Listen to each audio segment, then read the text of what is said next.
बिस्मिल्लाहिर्रहमानिर्रहीम इय्याका नअबुदु व इय्याका नस्तईन। स्टूडेंट्स, हमारा चैप्टर नंबर 15 चल रहा है इलेक्ट्रोमैग्नेटिक इंडक्शन। और हमारा आज का जो टॉपिक है ये बहुत अहम है, जिसका नाम है म्यूचुअल इंडक्शन। अब ये म्यूचुअल इंडक्शन क्या है, इसको सीखने से पहले आपको ये पता हो कि इस चैप्टर की मेन हाईलाइट क्या है। इस चैप्टर की जो बेसिक लाइन है या बेसिक जो हाईलाइट है वो ये है कि आपने मैग्नेटिक फील्ड को चेंज करना है और करंट इंड्यूस हो जाना है।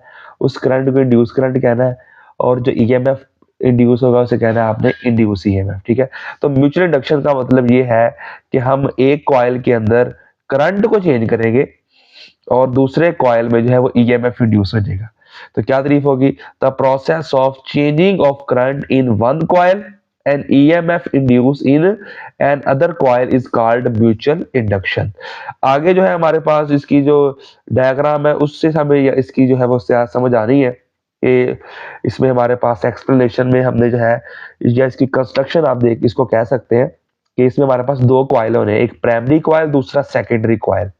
प्राइमरी कॉइल कौन सा कॉइल होगा? ये देखें, ये हमारे पास जो कॉइल है ये प्राइमरी कॉइल है।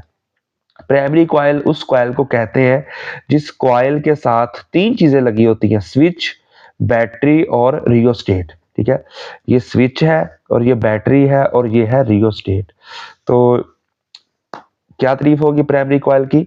The coil which is connected with battery, switch and rheostat is called primary coil.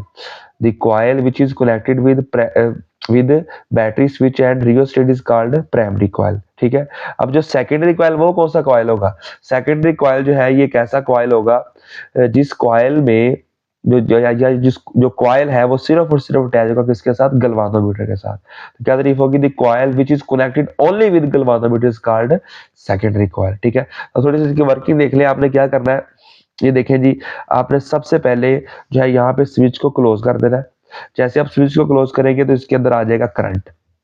तो जब इसके अंदर करंट प्रोड्यूस होगा तो जारी बात है, करंट के अराउंड क्या पता होता है? मैग्नेटिक फील्ड इधर नॉर्थ बन जाएगा, राइट हैंड रोड से इधर साउथ बन जाएगा। तो ये मैग्नेटिक फील्ड आगे से नॉर्थ से जाएंगे साउथ की तरफ। अब अगर हम इससे जो अगर हमारा करंट जो है वो कांस्टेंट रहता है, मतलब एक बैटरी हमारे पास है उसका करंट जब वो चेंज नहीं होता है तो उसके क्रॉस जो मैग्नेटिक फील्ड वो भी चेंज नहीं होगा, वो भी आपका क्या रहेगा? कांस्टेंट रहेगा। अब इसलिए हमने क्या किया है कि हम यहाँ पे रियोस्टेट लगाया है ताकि रियोस्टेट जो है ये वेरिएबल रेजिस्टर होता है, इसकी मदद से रेजिस्टेंस जो है वो वेरी होगी। रेजिस्टेंस के वेरी होने से करंट चेंज होगा। जब करंट चेंज होगा तो जाहिर बात है इसके अक्रॉस जो मैग्नेटिक फील्ड है वो चेंज होगा, जो इसके साथ जो है वो लिंक कर रहा है। जब मैग्नेटिक फील्ड जो है वो चेंज होगा तो फिर हमारे पास जो है इस कॉइल के अंदर करंट जो है वो इंड्यूस हो जाएगा। तो यही तो हमारा म्यूचुअल इंडक्शन है कि हमने एक कॉइल के अंदर करंट को चेंज करना है with the help of rheostat. इसमें हम करंट को चेंज करेंगे और इसके अंदर जो है वो क्या पैदा हो जाएगा? इंड्यूस ईएमएफ, जो गलवानोमीटर यहाँ से रीडिंग शो करते हैं। तो दोबारा इसकी तारीफ देख ले, क्या तारीफ है? The process of changing of current in one coil and EMF induce in another coil is called mutual induction. ठीक है, तो अब हम इसका थोड़ा सा मैथमेटिकल वर्क समझते हैं कि मैथमेटिकल वर्क में हमारे पास कौन कौन चीजें आ रही है, लेकिन साथ साथ हमने इसके डायग्राम को भी देखना है। तो देखिए जी, हमारे पास मैथमेटिकल वर्क में सबसे पहले हमें पता होना चाहिए फैराडे लॉ क्या होता है। सारी बातें जब हम मैग्नेटिक फील्ड को चेंज कर रहे हैं तो हम मैग्नेटिक फ्लक्स चेंज हो रहा है। तो जो हमें फैराडे लॉ बताता है E बराबर होता है n delta phi over delta t. तो हमने यहाँ पे एस और एस लिख लिया है क्योंकि सेकेंडरी कॉइल जो है उसके अंदर ईएमएफ इंड्यूस होगा और ये जो हमारे पास जो है आप फ्लक्स जो है वो सेकेंडरी के अंदर ही जो है वो चेंज होगा।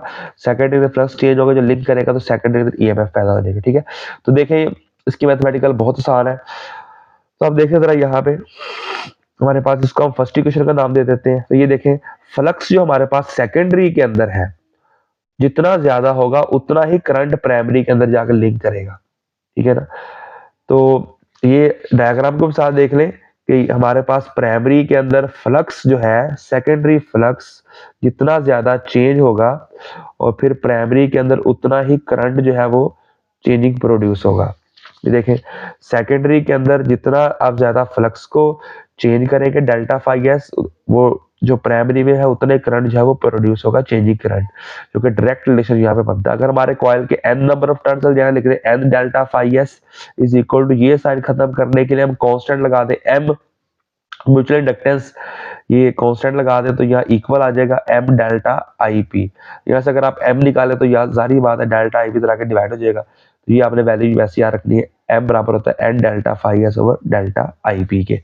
ठीक है, तो ये देखें, ये हमारी फर्स्ट इक्वेशन थी, यहाँ पे हमें n डेल्टा फाई एस की वैल्यू चाहिए थी, तो यह हमने यहाँ से निकाल ली है जी, n डेल्टा फाई एस किसके बराबर होता है m डेल्टा आई पी के। इसे सेकंड इक्वेशन का नाम दे लें, सेकंड को पुट कर दें फर्स्ट में, जब इसमें पुट करेंगे तो n डेल्टा फाई एस की जगह हम पुट कर देंगे m delta i P, m delta i P put कर देंगे, तो यहाँ पे ES आ गया minus m delta i p over delta, हमने यहाँ से m निकालना है, अब यहाँ से निकालना डेल्टा आई पी और डेल्टा टी जो है इधर मल्टीप्लाई इधर आके डिवाइड हो जाएगा इस तरफ, तो m बराबर आ जाएगा minus ES over delta i p over delta T.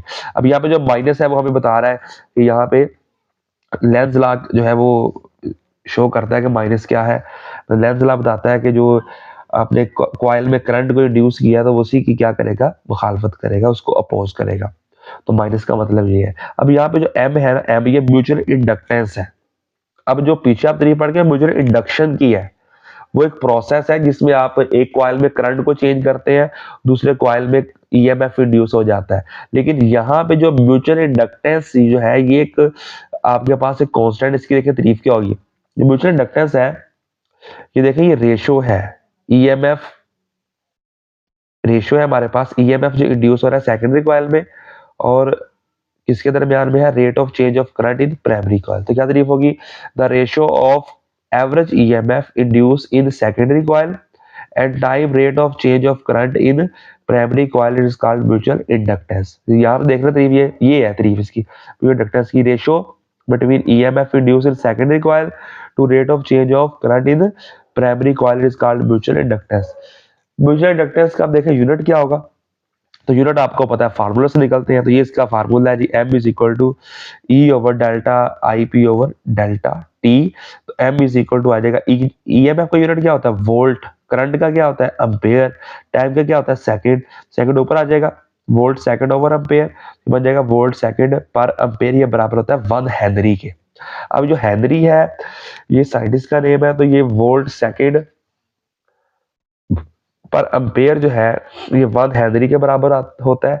अब आती तारीफ बोर्ड में डिफाइन है 1 हेनरी, बड़ी अहम डेफिनेशन है, जिस तरह पहले तरीफे करते रहे 1 फैरेड 1 वोल्ट 1 एम्पेयर, इस तरह 1 हेनरी। देखें क्या होगा कि सबको आपने 1 1 कर देना है कि अगर if rate of change of current of 1 ampere per second, अगर हम करंट को चेंज करें 1 एम्पेयर पर सेकेंड के हिसाब से इन द प्राइमरी कॉइल, तो प्रोड्यूस करेगा EMF of 1 volt in the secondary coil, then mutual inductance said to be 1 Henry.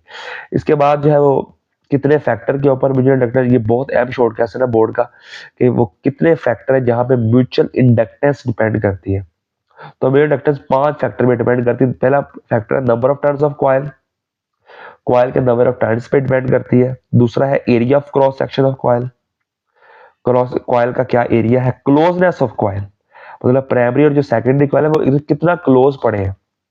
चौथा है नेचर ऑफ कोर मटेरियल, उस मटेरियल की क्या नेचर है, और पांचवा है orientation of the coil, coil का आपने किस एंगल पर रखा हुआ है। ये जो पांचवा पॉइंट है, अगर आप यहाँ से देख लें, पहला पॉइंट क्या था, number of turns of coil, इस कॉइल के नंबर ऑफ टर्न्स पे डिपेंड करता है जो म्यूचुअल इंडक्टेंस है। दूसरा कॉइल है एरिया पे, इनके एरिया पे, इनका एरिया क्या है कॉइल, किस पे डिपेंड करता है। तीसरा क्लोजनेस पे, कितना ये जो क्लोज है एक दूसरे के, ये दूर तो नहीं है क्या दोनों कॉइल, ठीक है। और चौथा है जो आपके पास है वो है इनके मटेरियल की नेचर क्या है, क्या अच्छा मटेरियल यूज किया, कॉइल का बनाया है, कॉपर का बनाया है, सिल्वर का बनाया है। और पांचवा जिसपे म्यूचुअल इंडक्टेंस डिपेंड करता है वो है ओरिएंटेशन ऑफ कॉइल, कितने एंगल पे आपने कॉइल को रखा हुआ है, ठीक है। तो ये आपका लेक्चर था आज का। म्यूचुअल इंडक्शन जो है ये बहुत अहम इंपॉर्टेंट लॉन्ग क्वेश्चन है, इसमें डेफिनेशन भी पूछी जाती है बोर्ड में, तो आपने इसको लिख लेना है, इसको ऐसे ही लिखना है आपने लॉन्ग क्वेश्चन के तौर पे, इसके नोट्स बना लें। अगर कोई आपके माइंड में क्वेश्चन है तो आप कमेंट करके पूछ सकते हैं, या मुझे आप जो मेरे स्टूडेंट हैं मुझे आप व्हाट्सएप भी करके पूछ सकते हैं अगर कोई प्रॉब्लम है तो, ठीक है। तो इसमें एक एमसीक्यू आप याद रखें, जो म्यूचुअल इंडक्शन है ये ट्रांसफार्मर जो है उसका एक प्रिंसिपल है। मतलब ट्रांसफार्मर किस असूल पे काम करता है? तो म्यूचुअल इंडक्शन के असूल पे काम करता है। ठीक है, तो ये था जी हमारा आज का लेक्चर। मिलेंगे नेक्स्ट वीडियो में। Thank you, Allah Hafiz.